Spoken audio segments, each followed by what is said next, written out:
Residents of Borno State have been left confused after President Bola Tinubu unveiled 3,000 electric bikes in Maiduguri, even as the state government continues to enforce a blanket ban on motorcycle use. During a state visit, the president commissioned a fleet of electric vehicles comprising 3,000 bikes, 500 tricycles, 100 cars, and 20 buses, describing the initiative as a solution to mobility challenges, particularly in rural areas. He praised Governor Babangana Zulum and said the project would ease transportation costs and improve economic activity. However, the Borno State Police Command quickly reaffirmed that the motorcycle ban covering both electric and petrol-powered bikes remains fully in force. Police spokesperson ASP Nahum Daso said the prohibition introduced on July 25, 2024 by the Borno State Security Council was a security-driven measure that has not been reviewed or lifted. He warned that anyone found using motorcycles would be arrested and prosecuted, while filling stations supplying fuel to motorcyclists would also face sanctions. According to the police, the directive remains an executive order from the Governor Zulum, and is still being strictly enforced. The contradiction between the federal unveiling and the state-level enforcement has sparked public concern and calls for clarification. Several residents questioned who the electric bikes were meant for and whether the ban had been quietly relaxed for certain groups. Others welcomed the project but insisted that clear communication was needed before individuals invested their own money in electric bikes. The state government, through Governor Zulum's media aide, said it was deferring to the police position, reinforcing that the ban remains valid until officially reviewed, leaving many residents awaiting definitive guidance from the authorities. In another news, Nigeria's decision to appoint new leadership at its upstream and downstream oil regulators is shaping up as a crucial credibility test for the Petroleum Industry Act, PIA, 4 years after its passage. President Bola Ahmed Tinubu has named Orise Meyiwa Amanorisewo Eyeson as Chief Executive of the Nigerian Upstream Petroleum Regulatory Commission and Saidu Aliyu Mohammed to head the Nigerian Midstream and Downstream Petroleum Regulatory Authority. Announced on the 17th of December, the appointments come at a time when confidence in the PIA's ability to deliver transparent and independent regulation is under increasing scrutiny. The leadership changes follow escalating dispute between outgoing regulators and the Dangote Group, particularly over the approval of low-cost fuel imports that the conglomerate argued undermined local refining capacity. The standoff depended when Dangote petitioned the Economic and Financial Crimes Commission, raising broader concerns about regulatory arbitration and consistency under the current framework. These tensions have exposed operational weaknesses in the implementation of the PIA, which was designed to overhaul Nigeria's oil and gas governance and reduce political and commercial interference. At the heart of investor concern is whether the new regulators can uphold the independence promised by the PIA, which dismantled the former Department of Petroleum Resources and split oversight between upstream and midstream/downstream bodies. Markets will closely watch the early actions of Eyeson and Mohammed, whose appointments still require parliamentary confirmation for signs of institutional autonomy, similar to reforms seen in Angola. With oil sector investment reportedly down by about 70% over the past decade, restoring regulatory credibility is widely seen as critical to reversing Nigeria's decline in investment trend. In another news, Canada's Allied Gold says production at the SADIOLA gold mine in Mali is expected to rise sharply in the final quarter of 2025, with output projected at about 60,000 ounces. In a statement issued on the 21st of December, the company said the forecast represents an increase of roughly 40% compared with average production levels recorded earlier in the year. Output at the mine remained below 50,000 ounces in the first 3 quarters, with just over 42,000 ounces produced in the third quarter alone. Allied Gold attributed the anticipated surge to operational improvements and the completion of phase one of an expansion project designed to boost oil supply at the site. The company is targeting up to 205,000 ounces of gold from SADIOLA in 2025, compared with about 193,000 ounces produced last year. By the end of September, output had reached 136,000 ounces. The improved outlook comes amid strong global gold prices, with the metal trading at around $4,400 per ounce. Allied Gold says it expects even stronger performance in 2026, supported by the expansion, with annual production projected to range between 200,000 and 230,000 ounces. The SADIOLA mine is owned 80% by Allied Gold, with the Malian government holding the remaining 20%. In another news, the United States has announced a partial suspension of visa issuance to Nigerians, set to take effect from January 1st, 2026, under a new presidential directive aimed at strengthening border control and national security. The measure confirmed by the U.S. mission in Nigeria is anchored on Presidential Proclamation 10998 and will apply from 12:01 a.m. Eastern Standard Time. Nigeria is among 19 countries affected by the policy, alongside others in Africa, the Caribbean, and Latin America. Under the proclamation, the U.S. will partially suspend the issuance of non-immigrant visas, including B1, B2 visitor visas, and as well as F, M, and J student and exchange visitor visas. Certain immigrant visas are also covered, though with limited exceptions. U.S. authorities clarified that the restriction does not amount to a total travel ban, stressing that lawful permanent residents, holders of valid visas issued before the 1st of January 2026, dual nationals using non-affected passports, and participants in major international sporting events are exempt. The announcement has heightened concerns among Nigerians seeking to travel, study, and migrate to the United States, coming amid a series of tightening U.S. immigration policies. Earlier measures included shortening the validity of most non-immigrant visas issued to Nigerians and placing Nigeria back on a religious freedom watch list, while applicants from affected countries may still submit visa applications and attend interviews. U.S. officials warned that many may be deemed ineligible under the new rules, adding another layer of uncertainty to Nigerian-U.S. travel and immigration relations. We'll now take this quick break, then this continues when we are back. Number 13, Voice and Emotion AI. Talking to machines is getting less robotic.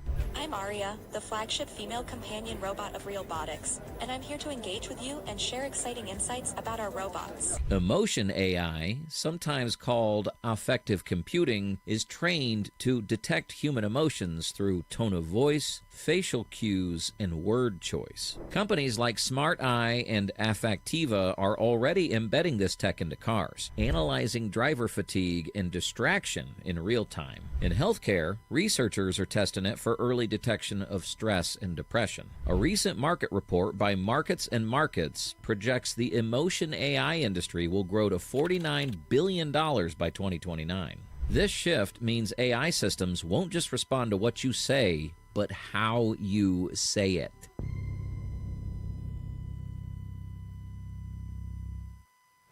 Good to have you back. If you're just joining, this is Idea TV Midday News. The rest of the news. Away from Africa, Ukraine has been hit by what authorities describe as a massive Russian missile and drone assault targeting critical energy infrastructure, triggering widespread power cuts across the country. The national grid operator, Ukrenergo, said emergency power outages were imposed in several regions as air raid sirens sounded nationwide, including in the capital, Kyiv. Officials confirmed at least 2 fatalities from the attack. 1 person was killed in Kyiv, where explosions and fires were reported, while another died in the western region of Khmelnytskyi. Images released by Ukraine's emergency services showed residential buildings ablaze following the strikes, underscoring the continued vulnerability of civilian areas during the assault. The attack also prompted regional security responses, with neighboring Poland announcing it had scrambled fighter jets as a precautionary measure, a step it says it regularly takes during major Russian strikes on Ukraine. The latest bombardment follows a warning from President Volodymyr Zelensky, who earlier cautioned that Russia often carries out large-scale attacks around Christmas, specifically pointing to December 23rd, 24th, and 25th as high-risk dates. Now in business news, the opposition Action Democratic Party has criticized Nigeria's 2026 budget, warning that rising public debt, poor budget implementation and insecurity are pushing the country toward economic fragility. In a statement issued in Abuja, the party's national chairman, Yabagi Sani, said Nigeria was facing a crisis of fiscal credibility, arguing that successive budgets have focused more on headline figures than on real execution and outcomes. Sani noted that Nigeria's public debt has crossed 100 trillion naira, with debt servicing now consuming more than 60% of federal revenue, leaving limited room for social services and capital projects. He added that uncertainty around key assumptions of the 2026 budget, including oil production levels, exchange rate projections, and deficit financing, was already undermining investor confidence and business planning. According to him, by late 2025, less than 20% of the 2025 capital budget had been released, stalling critical infrastructure nationwide. The ADP chairman also pointed to the power sector as a clear example of budgetary failure, noting that Nigeria still generates under 5,000 megawatts of electricity for a population of over 220 million, forcing businesses to rely heavily on generators at high cost. While acknowledging reforms such as fuel subsidy removal and foreign exchange unification, Sani said the absence of strong social protection had worsened hardship, with over 60% of households experiencing decline in real income since 2023.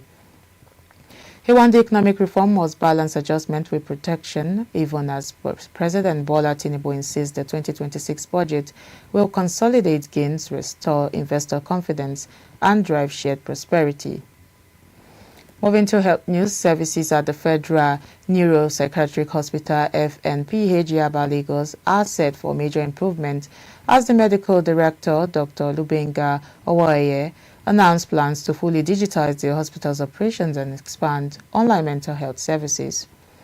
Speaking at the 2025 Hospital Management Engagement Forum and annual scorecard presentation tagged A Day with the Medical Director, Owoye said the hospital would upgrade its electronic medical record system to become completely paperless while strengthening telepsychiatry services to improve access for patients affected by distance, mobility challenges and long waiting times. Reviewing his first term between 2021 and 2025, Owoye highlighted key achievements including the full deployment of electronic medical records, renovations of wards and administrative blocks, procurement of modern medical equipment, ambulances and ICU facilities, and improvement in staff welfare. He noted that the digital record system has significantly reduced delays associated with manual documentation, improved coordination among health workers, and enhanced real-time access to patient information. These reforms, he said, contributed to the hospital's recognition as one of Nigeria's top-performing healthcare institutions alongside its accreditation as Health Research Ethics Center by the National Health Research Ethics Committee of Nigeria. Looking ahead, the medical director said priorities for his new term include deeper digitalization, expanded infrastructure, and stronger capacity building. Plans include... Okay, now to sport news. Orange has announced plans to deploy its digital and connectivity solutions in support of the Africa Cup of Nations Total Energies 2025, scheduled to hold in Morocco from December 21, 2025 to January 18, 2026. The telecoms group said the initiative is aimed at enhancing the tournament experience by demonstrating how digital infrastructure is reshaping modern sports engagement across Africa. The company's Chief Executive Officer for Middle East and Africa, Yasir Shakar, said the partnership with the Confederation of African Football reflects Orange's long-standing commitment to African football. He explained that the company will leverage its digital platform to deliver real-time match content, including highlights, statistics, interviews, and key moments alongside artificial intelligence-powered tools such as multilingual virtual assistant to respond instantly to fan inquiries. Beyond online platforms, Orange said it will establish connected fan zones in several African countries equipped with large screens and reliable connectivity to allow supporters, particularly in underserved areas, to follow matches collectively. The company said the deployment underscores its broader strategy of expanding access to digital services while strengthening its role in major continental sporting events. And that's all we have for you on Idea TV Midday News. But before we go, here's a recap of the headlines. We brought to you news that BORNO insists on motorcycle ban as TINUBU unveils 3,000 electric bikes. A new regulatory appointment tests Nigeria's Petroleum Industry Act. Allied Good targets 60,000 ounces at Mali's SADIOLA mine in 2025. And the U.S. to begin partial visa ban on Nigerians from January 1st, 2026. Away from Africa, Russia launches massive missile and drone attack on Ukraine's energy infrastructure. In business, ADP slams TINUBU'S 2026 budget over rising debt, weak education. In health, Lagos Psychiatric Hospital to go fully digital, expand online mental health services. And lastly, in sports, Orange to power AFCON 2025 with digital connectivity and fan platforms. Now, do not forget to follow us across all our social media platforms at Idea Television. I am Cynthia Bassi. Thank you for your time.